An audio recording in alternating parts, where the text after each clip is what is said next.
չենք վախենում սխալվել եւ չենք վախենում սխալներից եւ չենք դադարում նաեւ մեր հնարավոր սխալները առավելության վերածել։ Դուք հիշում եք շատ հայտնի եւ սկանդալ հարուցած պատմությունը կապված Snoop Dogg-ի Երևանյան համերգի հետ, որը իհարկե հրավիրվեց որոշակի պայմաններում եւ չեղարկվեց որոշակի պայմաններում եւ բանը հասավ այնտեղ, որ դա ինչ որ մի ժամանակ նույնիսկ մեր հարգարժան ընդդիմության համար հիմնական խոսույթի թեմաներ, թե ինչպես Snoop Dogg-ի համերգ ասելով արդեն կարելի էր հասկանալ մեծ քաղաքական սկանդալ։ Բայց իհարկե հանգամանքները հիշում եք ինչ տեղի ունեցավ, բայց ինչ տեղի ունեցավ արդյունքում։ Մենք հետևականորեն աշխատեցինք այդ թեմայի վրա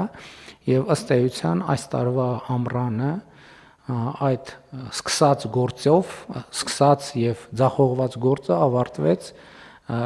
թերևս սխալված չեմ լինի ասել, երրորդ հանրապետության պատմության մեջ շոու բիզնեսի ոլորտի ամենամեծ կոմերցիոն, առնվազն կոմերցիոն իմաստով ամենամեծ իրադարձությամբ Ջենիֆեր Լոպեսի համերգը Երևանի Հանրապետական մարզադաշտում, որը զբոսաշրջային թվերի վրա ունեցավ շատ էական նշանակություն։